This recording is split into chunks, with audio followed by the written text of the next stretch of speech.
Hello, everyone, and welcome to Simpol Insights. In a world confronted with global warming, pandemics, increasing inequality, and political polarization, Simpol Insights aims to bring light to the darkness and chart a course towards a cooperative global society.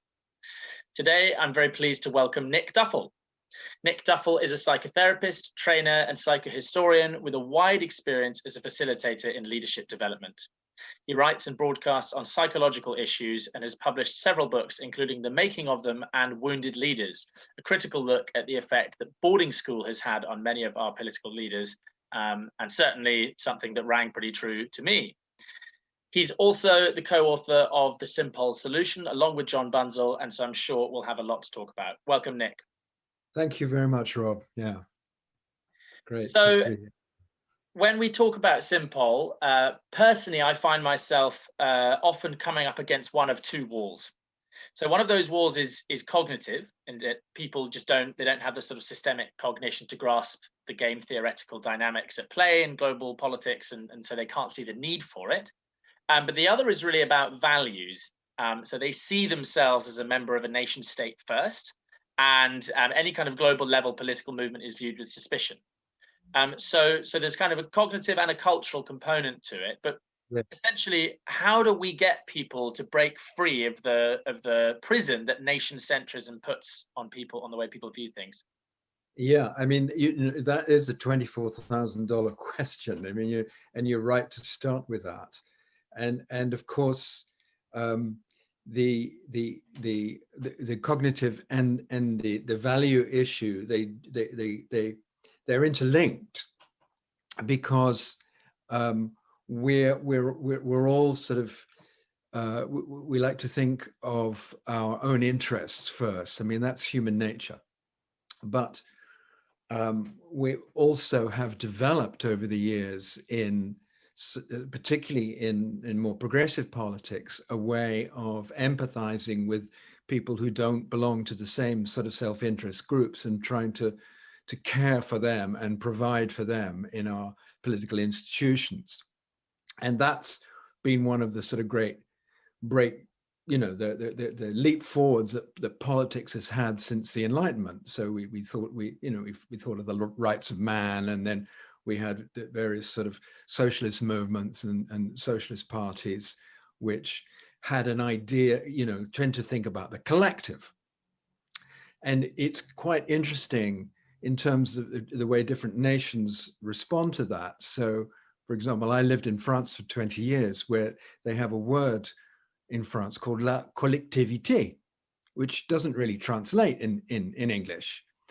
And so in the Anglophone world, which has been a kind of the leader of the last 150 years in some ways, we don't quite have that notion. So we then find ourselves in a situation where, because of the increasing complexity in the world, that all the great problems need collective or communal or cooperative solutions, and we don't yet really have the institutions for that. We don't have the mindsets for that, and it's a new thing that's dawning on us. And in order to make that sort of that great leap forward to seeing ourselves as one planet people, we have to go through a radical shift in identity. And human beings always respond when there's a radical shift in identity needed, or a big change needed. We always kind of take a step back first.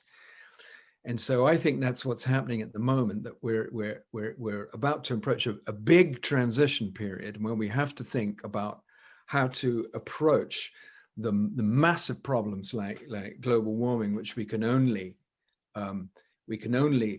address by extending the nature of the collective. That it's not just the nation. We have to extend that, and in a way we are sort of regressing a little bit before that comes in, and as it will have to. So, I mean, I suppose the response to that from a sort of progressive, left-wing activist would say, well, we've always been about the collective. We've been saying this for decades, and yet there's a kind of, there is built into the progressive movement a kind of us and them mentality at the moment, which in the very same breath sort of undermines that universal perspective. So what is that desire to sort of us and them? Where does it come from, and why does it get in the way of solving these big problems? Well, it's always been there, because the great us and them that socialism began to address was the haves and the have-nots.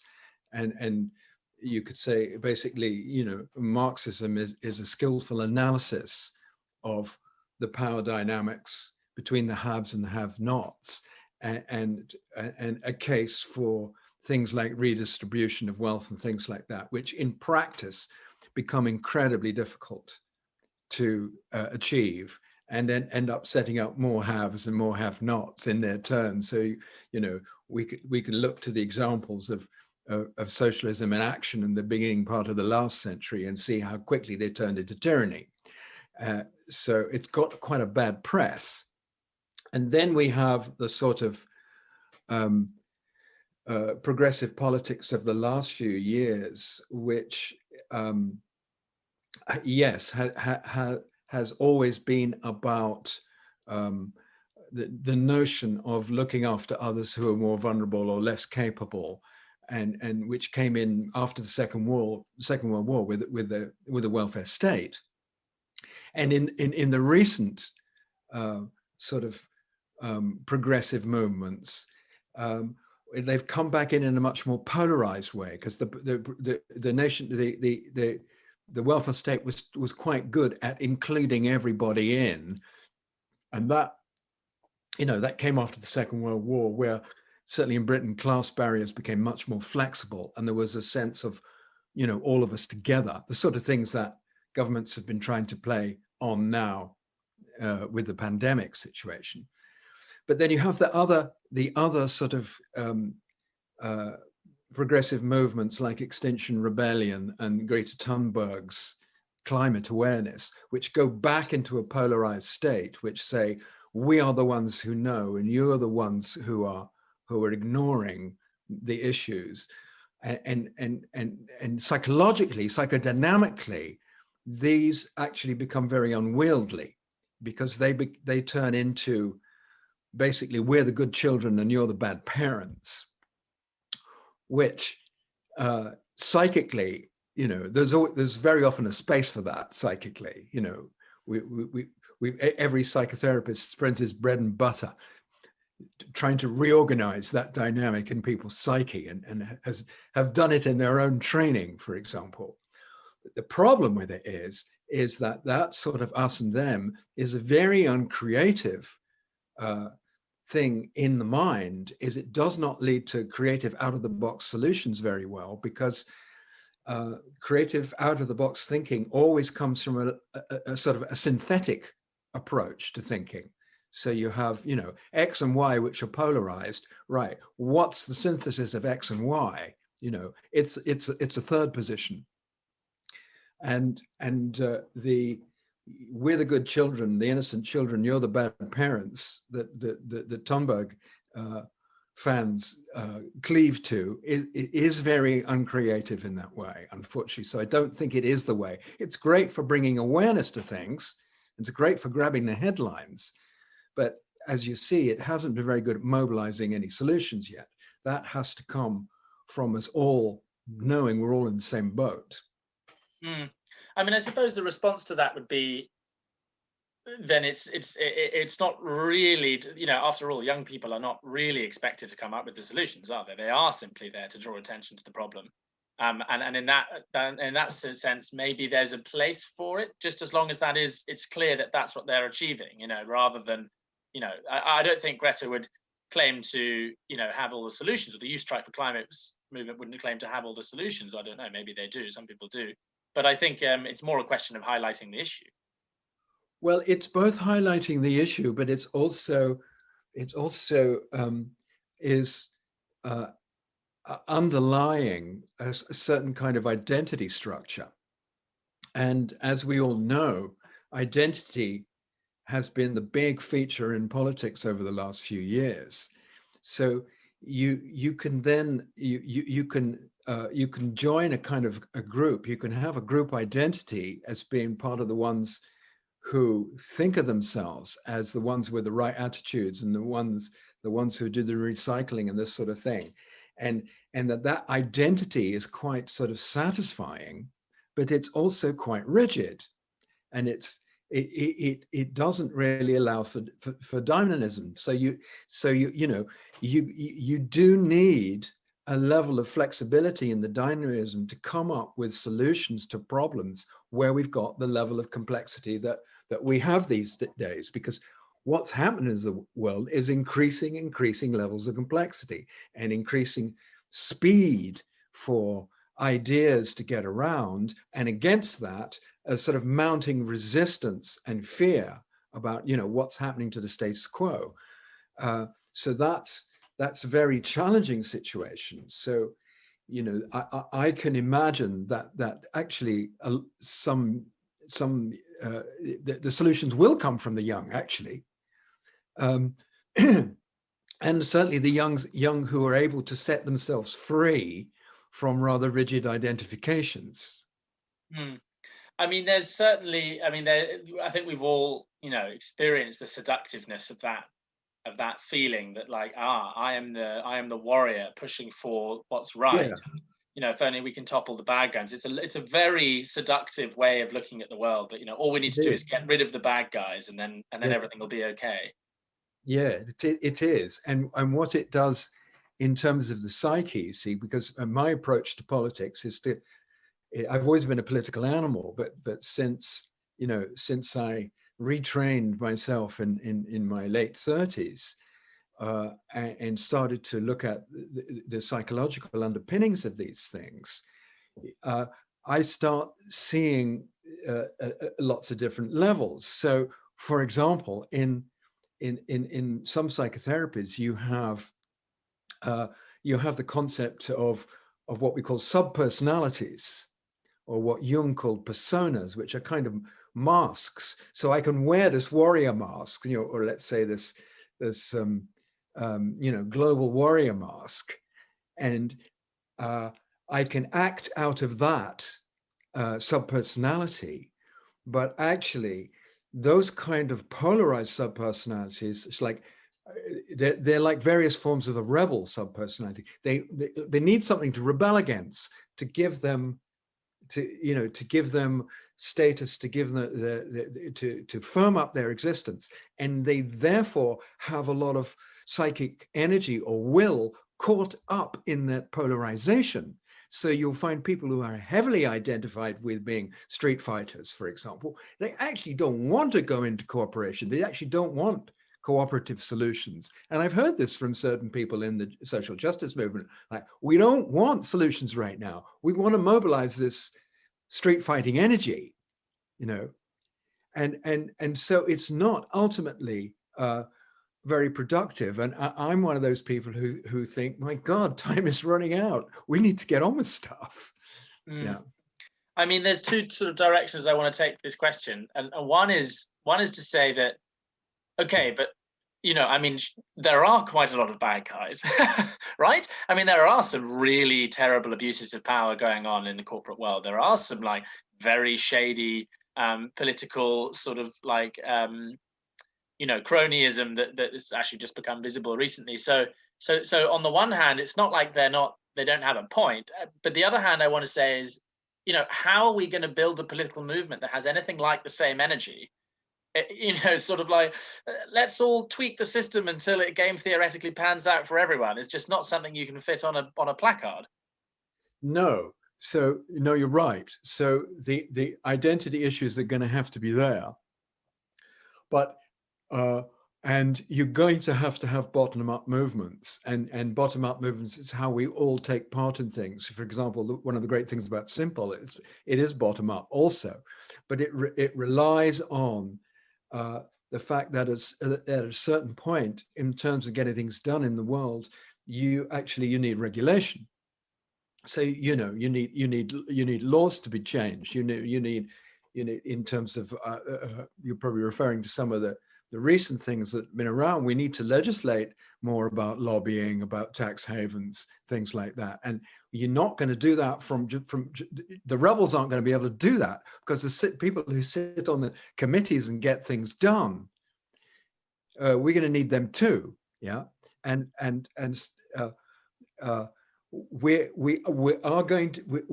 going to need both top down and bottom up solutions operating at the same time. So that's the whole point, you see. That's an example for me is that it's not either or. It's kind of both and all the way down the line, and then that both and gives the creative solutions.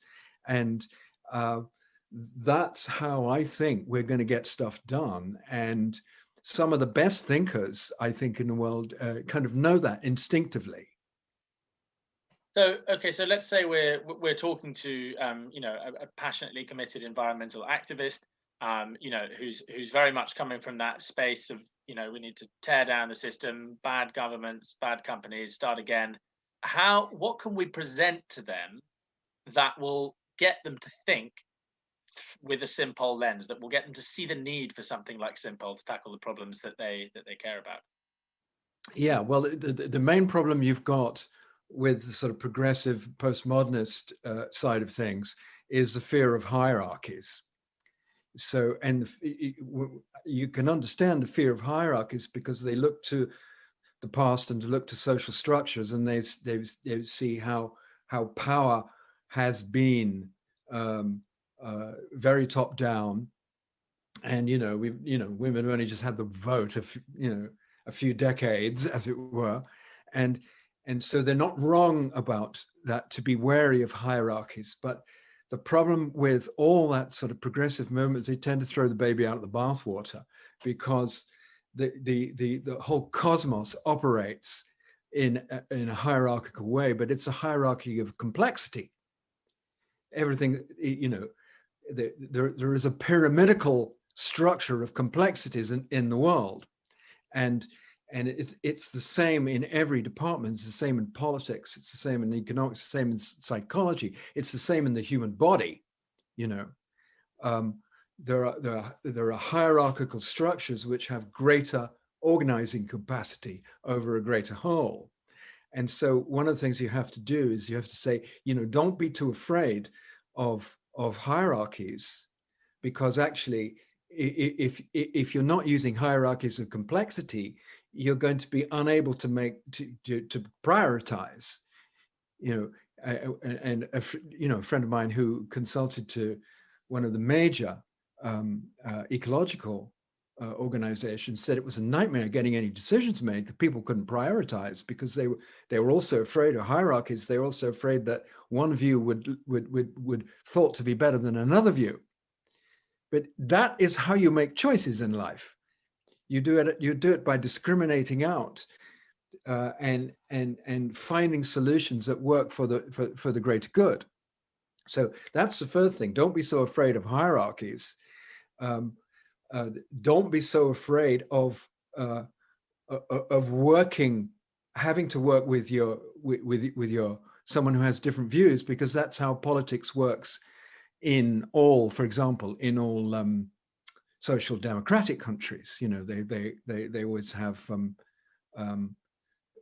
governments where it's not, they don't have first past the post systems. That's a very Anglophone sort of setup. So they have to cooperate with people, and so the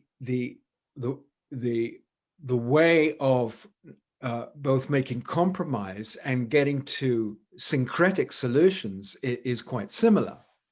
At the same time, I go back to what you said earlier. You've got to know who your enemies are. It's not a question of being naive.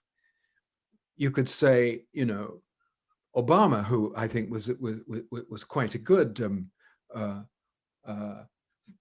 thinker beyond polarization, was possibly naive and not quite estimating how strong the opposition was to him, who his enemies were. So you've got to know it's no point being naive. Just go back to childishness if that's the case. So, and you have to be able to, in a way, work at rather ways in where you can actually you can give your opponent something they want while you're also taking something that you need.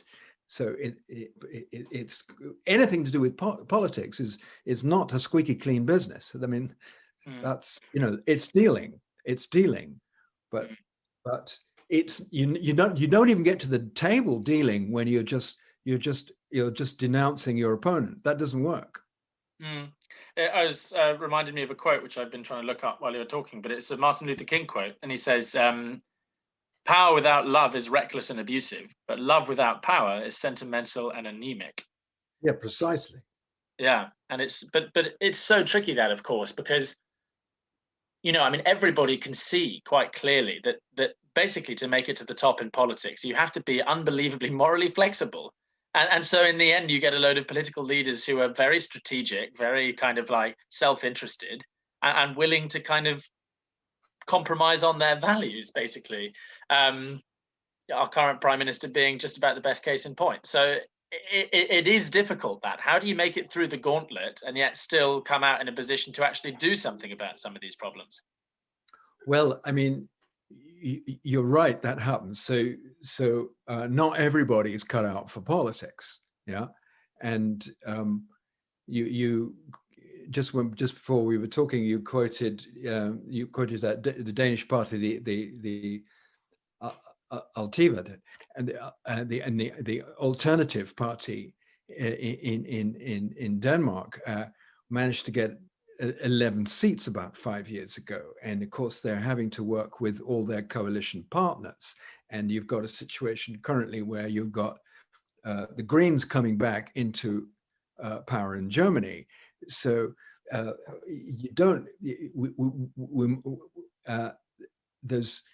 There are ways that you can develop skillful approaches, but politics in democracies is all about sort of choreographing, but following the sort of groundswell. So we are going to have to get people to want things to change and want things to work in communal ways. One of the great difficulties we've got, certainly in Anglophone cultures, is the control the control of the mainstream media by the various sort of rather right-wing media barons. And I don't know how that's going to go. I'd thought already a few years ago, pretty soon people aren't going to be reading those newspapers. We'll all get it from the internet. But of course, they've been very good at adapting and still molding the populace, because the thing we've got currently is that in times of great transition, and there's a lot of fear about, people look very myopically to the strong leader, and that we've seen throughout history.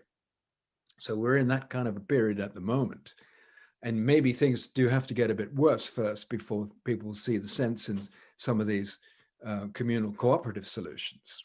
I wanted to ask you about that, because it does seem, I consider myself quite lucky, psychologically speaking. I feel quite grounded. I feel quite optimistic about human nature. And yet even I do look at the world at times and get a bit scared. I mean, it's we are on a knife edge, it seems, as a species. So what is that, with so much uncertainty in the air and so much of what we thought we knew just sort of crumbling before our eyes, what does that do to politics, that kind of pervasive level of fear? Well, what it does, it makes us regress. And when we regress, we want strong daddy around. So, and that's why these leaders who are good at portraying, they put the strong daddy mask on, they start to get elected in times like this. We've seen it in the States and Brazil, and we've seen it in the UK. Yeah. But we've also seen that actually in times of crisis, these guys are not terribly good. We've seen much better examples of leadership in New Zealand and in Germany and places like that, where strong daddy isn't being evoked in the same sort of way. And of course, the world is basically divided up between those who are run by their anxiety and those who are able to be, take more risks. And there's lots of studies in psychology about how that affects people's politics. And basically, the anxious vote conservative, and the less anxious vote more progressive. And that's well understood.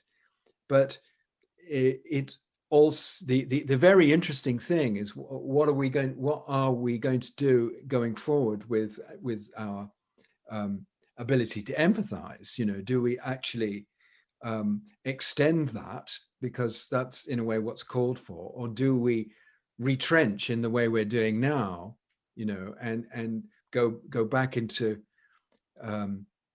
just caring for very small interest groups? One of the things that happen in Britain at the moment is the sort of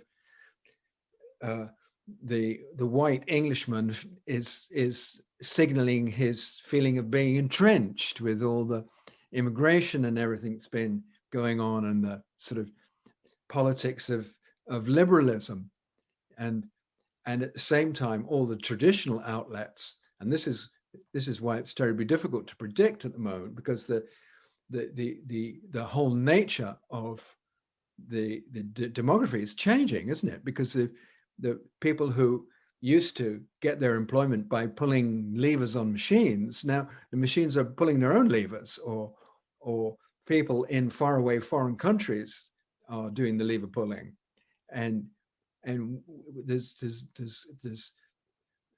no way we yet know what kind of economic society we're going to have. So I think the fear is going to be around for a bit longer. I'm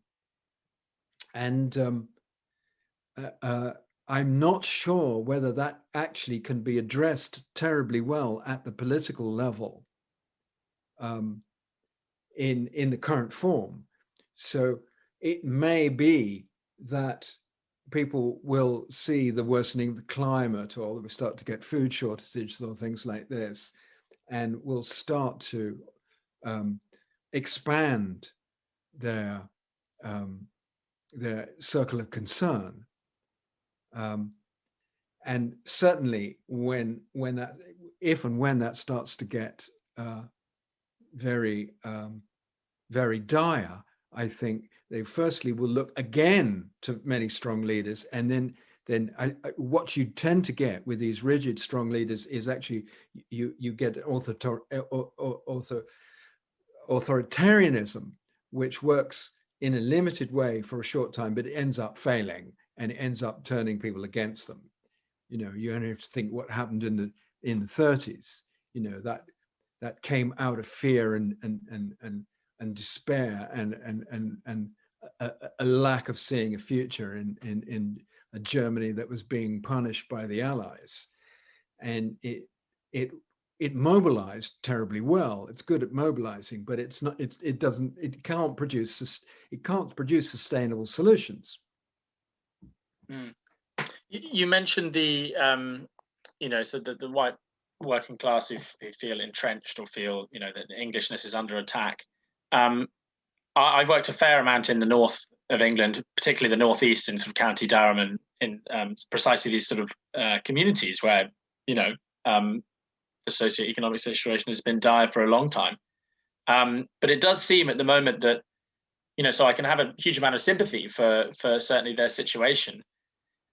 But it just seems that at the moment people are being presented with one of two identities. Either you are a globalist, progressive, and basically sort of nation-hating identity, which thinks the nation state is evil and bad, and basically we need to all embrace all these progressive movements, and that on the one hand. On the other hand, we've got a kind of proud national, but in the same breath quite exclusionary or discriminatory identity. So how can we find a middle ground between these two? How can we be, proud of being English, but without being racist? How can we be, care about climate change, but, without being, without sort of, introducing myself as Robert Cobbold, he, him? Yeah, well, I think that goes back to probably where what you started on, really about values, and I think what's incredibly important is that uh, we we have to realize that values, that you can't own values. Values are not things which you can own. So the talk about British values is philosophically very, very dodgy, because values are not things you can own and ascribe to nations. But there are levels of values which operate at different levels of consciousness and social strata that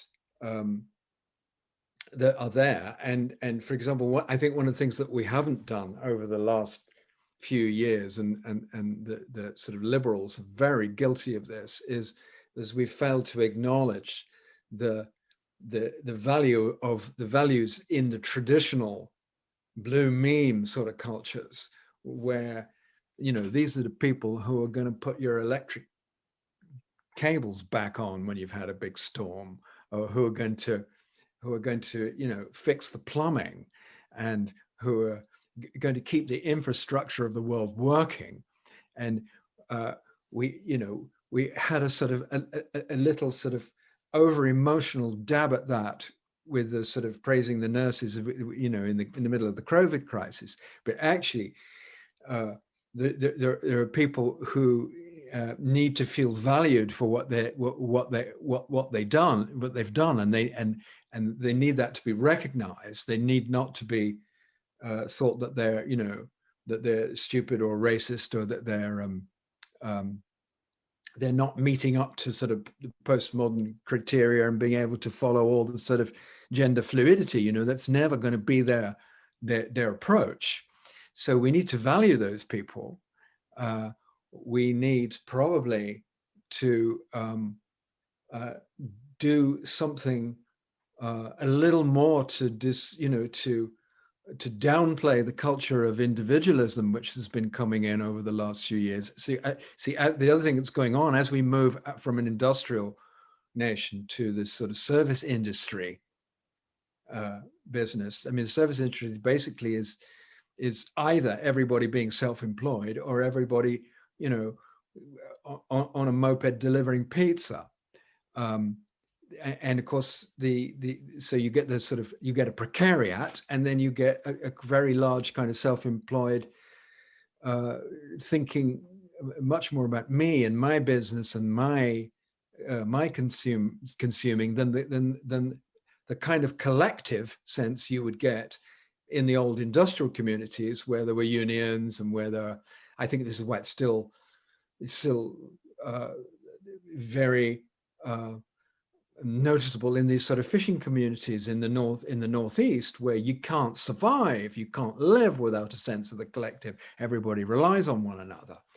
So there's something we have to do on a kind of large scale about reappraising the values of the traditional blue meme, to then encourage people, to actually, now let's think about the whole collective. Let's think about the whole in a way that is going to look at the sort of unpredictable futures we've got ahead of us. And the times that's happened in Europe, we had, for example, international socialism was terribly strong just before the outbreak of the First World War, and the First World War destroyed that. And some people argue that that was intentional, but the collectivity of workers, as opposed to sort of bosses, obviously a polarized thing, but it was a massive collective, was, in the early 1900s, it was massive. I mean, whether we go back to anything like that again, I doubt, but there's going to need to be a way of bringing people up from the ground and feeling valued, that we haven't perhaps yet understood. At the same time, when people's self-interests are threatened by scarcity and rapid climate change, people will begin to look for something else that's going to address it. That's certain, because otherwise you get the bullies coming in then.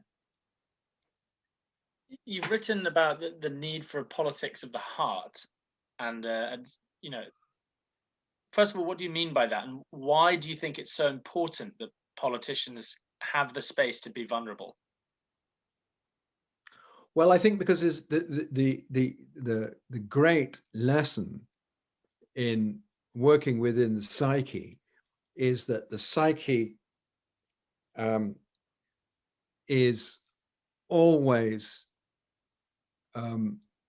benign on an individual level, in that it doesn't let you integrate things which you're not ready to integrate, or until you're ready to integrate it. Which is one of the reasons we have dreams, preparing us for the next sort of thing. So we're going to integrate. And mostly the things that we find difficult to integrate are the things that make us feel vulnerable. So on a very basic level, lots of people don't really enjoy having feelings or emotions because it makes them vulnerable. They may cry, they may stutter, and they associate that with weakness. And so, but when you learn to work with the psyche, you realize that the more that you are able to acknowledge vulnerabilities, acknowledge feelings, use them as signals, use them as things to learn from, that you become less afraid of these things. And if you become less afraid of your vulnerabilities, there's a big paradox comes in, is that you become more strong, So just a silly example, if someone says to you, someone says, well, you've been a bloody fool, Robert, for doing that, and your first instinct would be to defend yourself and to give yourself a lot of explanations why you actually did it. Yeah. And you'd waste an awful lot of psychic energy and set up quite a sort of polarized relation situation with the person accusing you.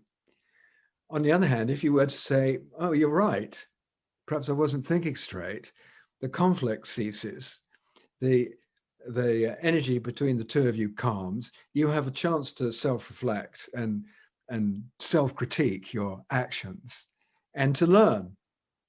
And so what actually started to happen physically is that, this is where the heart is important, is that when you're on defensive mode, or when you're trying to keep your vulnerability out, you're constantly firing the sympathetic side of your nervous system, which is the fight and flight system. So you're tensing, you're beating blood too fast, you're pumping adrenaline and cortisol around your body. Yeah. And when you're in a more relaxed rest and repair, the parasympathetic side, you're letting some of your blood vessels dilate. You're taking in more information around the world from your world. You begin to relax and not think that someone's out to get you, and that you have more emotional connection between your brain and your gut and your heart, which means you get more information in which you can make better decisions. Yeah. And so in a way, the not being afraid of your vulnerability is absolutely prime quality for leadership. So it helps you to actually be relational, helps you to make better decisions. It helps you to know what's going on around you. And it helps you in very basic way to say, oh yeah, I made a mistake there. Let me see if I can do that differently. There was an occasion about a month ago, I don't know if you remember, where Merkel had set up some structure for a holiday weekend in Germany, and she must have been told that, look, this isn't going to work. Yeah. And she comes back and addresses the population and said, look, I made a mistake. Can you forgive me? She says. Yeah. I mean, this is terrific. This, you smile, I smile. We all actually just, we relax, yeah, and we're liable to feel we're in good hands. Mm. Yeah, God, so sorely missing from politics. I mean, I love the fact U-turn is like a bad word. Oh, he's done a U-turn. It's like, what do you mean? He learned something. It's like, Yes, exactly. it's like, yeah, and of course, like, I mean, even the way the House of Commons is built, it's like a bear pit. I mean, it's like directly, it's directly built to not allow any vulnerability. It's like the whole structure of it is like makes people admitting mistakes or working together almost impossible. Oh yes, it's right. It's almost designed into the structure, as you say, and there's this roar coming up when someone makes a mistake. And in recent British politics, I mean, I can quote a couple of quite strong examples of that. There's the one is when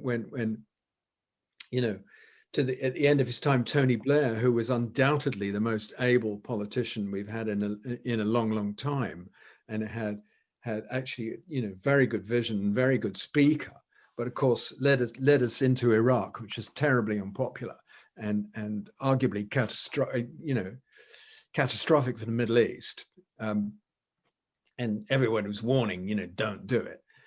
But he won't admit that he's wrong. He was wrong. And there was a time in British politics which, if he had only said, I think I made a bit of a mistake there, the British public would have taken him back, as it were. But certainly on the left of politics, he's lost all credibility because he won't admit that. Yeah. So, and then there was another time in British politics, which I highlight and analyze at the beginning of my book, Wounded Leaders, where David Cameron was on Question Time, and he made a very simple slip in some piece of information, and a Labour politician pulled him up, and he went in with the most savage sort of ferocity of in actually only the way that the sort of British upper classes have refined to a nicety, and to humiliate her. And it was as if, because he'd been caught out making a tiny mistake in details, it as if his whole existence, his whole worth was threatened, as if he was going to be annihilated. That shows a very sort of fragile personality in the leader. There was not enough space to actually for him to perhaps take a pause, take a breath, smile, say, "Oh, you're right," or something like this. But there's a principle here, and I'm going for this principle, which he could have done. But it has to come out in tremendous attack, and it keeps that sort of win-lose thing going in the political arena, which, I mean, it's not creative. Back to what I was saying earlier, the polarized position is not creative. So clearly there's a huge amount of inner work that needs to take place in the population and in our political leaders particularly. There's also the possibility that outer changes trigger that. I mean, for example, it's, we might say most people aren't ready for Simpol cognitively or culturally, but I don't think most people were ready for the American Constitution, when it came out. So there is a degree to which external events or movements or ideas, if charismatically and persuasively argued for, can kind of scaffold people up to a new way of thinking.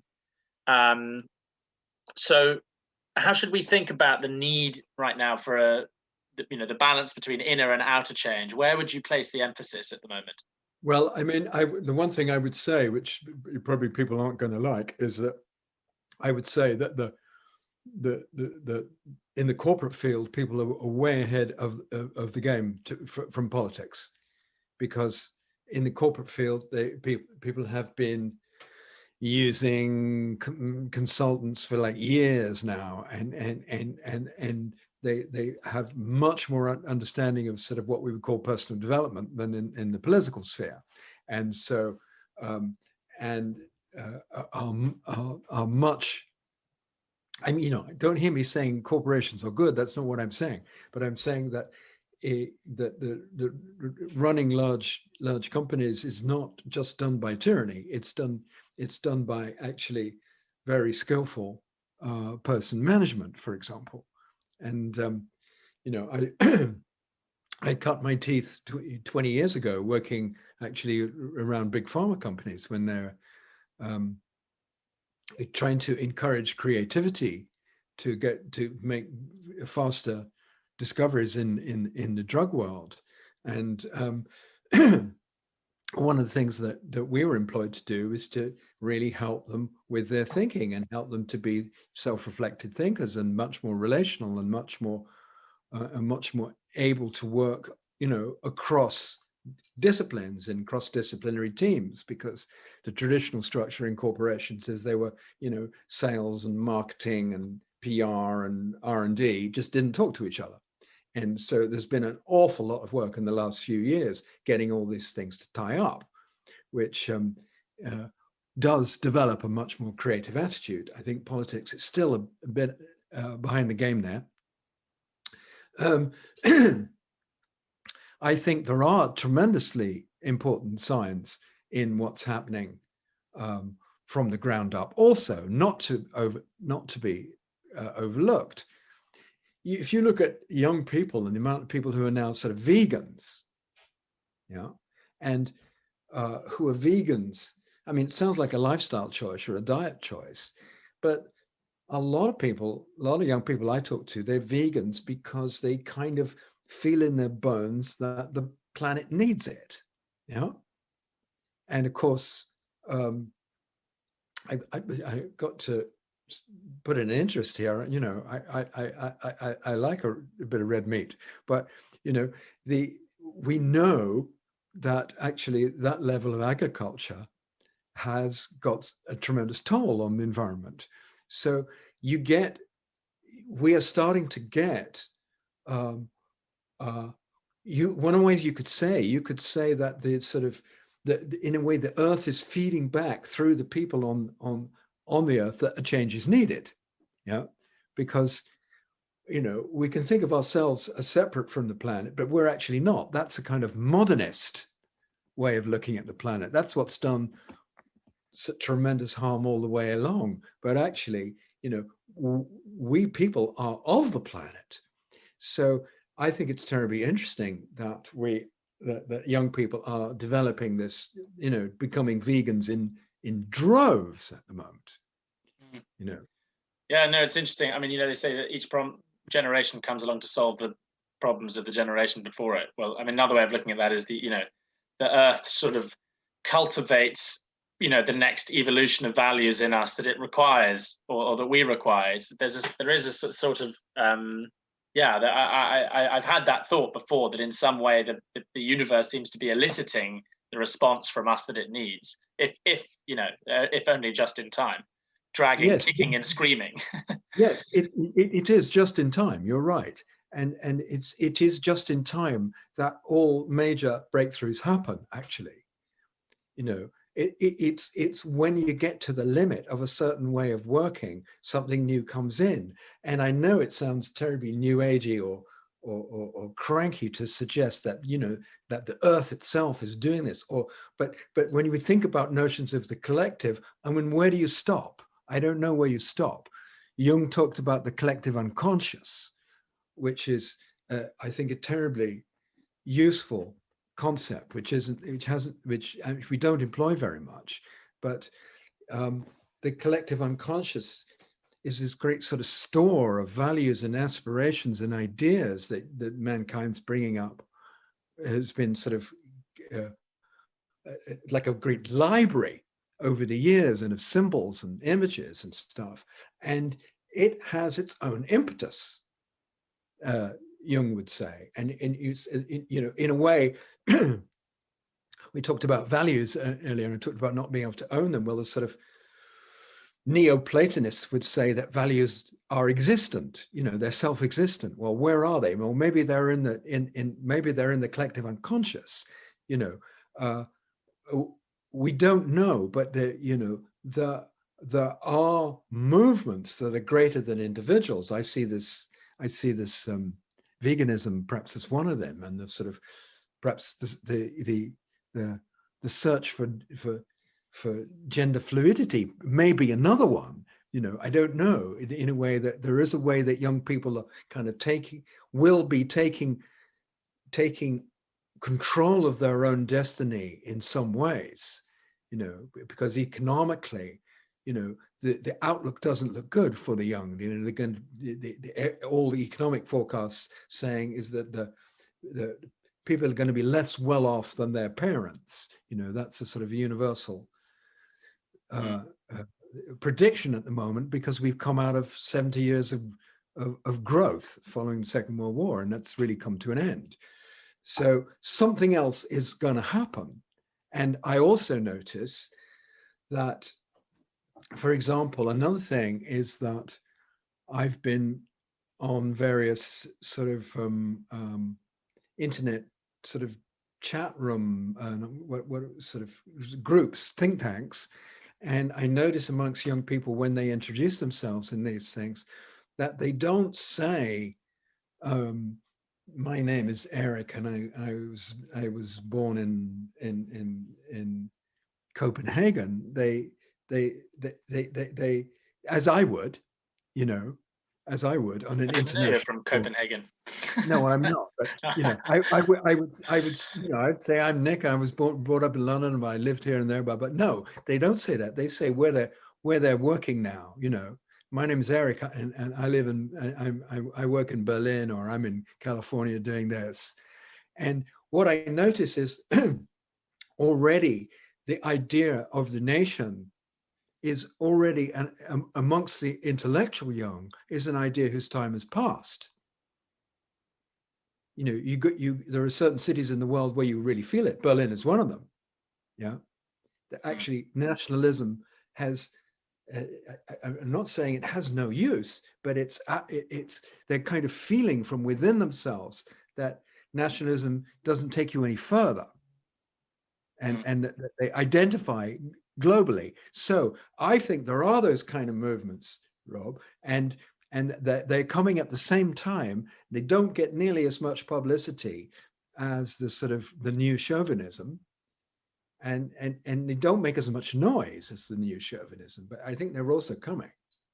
I mean, that relates to our previous guest, Anatole Lieven, who would say that it's not coming quick enough, he would say, and that therefore, in order to make any progress with climate change, we need to frame it and almost market it in a way that's going to appeal to people who are nationally minded, rather than now where climate change is framed as an exclusively kind of globalist progressive movement, and therefore people who are conservative or nationally minded just think it's not their issue, and or at worst a threat to their national sovereignty or something.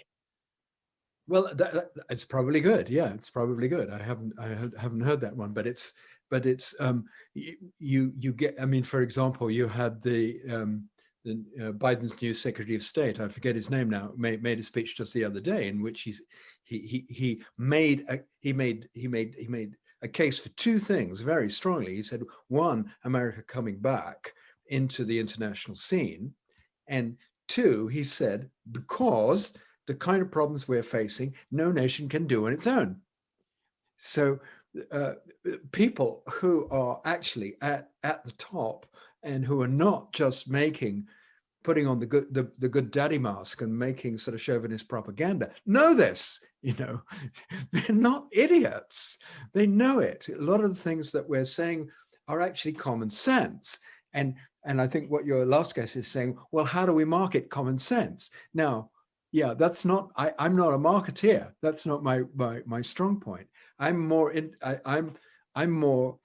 sort of interested in what's the resistance and the psychological resistance, and how do people to go in a way down the ladder in their identity in times of stress and fear, and when they're not feeling that fear, how do they expand? Because I think it's perfectly possible for all of us to expand our identity. You know, I mean, I live in North London, and I'll say this very quickly so I don't get any Twitter attacks. I support both Arsenal and Spurs. You know, and it's almost impossible. People think it's impossible to do that, but actually, I tell you, it's not. You know, and it's Yeah. very easy to think of yourself as an Englishman and a European. You know, and when I'm in Europe, I give them the full English tirade about how you should and should not make a cup of tea. And if any European listening, is you put the boiling water onto the tea bag first, not the other way around. Yeah. And then I'm an Englishman. But in terms of how I see and feel my life, I feel personally very European. And I don't think it's difficult. And I don't think it means you don't have to be proud of your country. But there is a problem which has been named around chauvinism, and Johnson, you know, Dr. Johnson said it. He says patriotism is the last refuge of a scoundrel. You know, we use that card when we want to manipulate. I believe Oscar Wilde said it's the virtue of the vicious. Great, yeah. I mean, both these great minds knew these things and knew a little bit about being sort of, you know, just outside, both within and just outside society. And that's kind of I think the most creative place, you know, to be, as they used to say in the spiritual world, be in the marketplace, but not of it. Yes. Well, thank you, Nick. I mean, I think that vision of a kind of integrated identity of, yes, I'm English, yes, I like tea, yes, I like warm beer. However, I'm also a European. However, I also care about global movements. You know, I care about the justice and equity of millions of people, of marginalized people all over the world. But I can also be English and be okay with that. And I think there's got to be a healthy integration of all these forces that are currently being pitched as opposites, and you know, I think the work you're doing in this area is hugely valuable in that respect. So thank you so much for giving us your time. And do everyone, if you haven't, read The Simpol Solution, co-authored by Nick and John Bunzel. It's very good. I've been dipping into it again in preparation for this interview. And so thank you very much, Nick. You're very welcome. Thank you.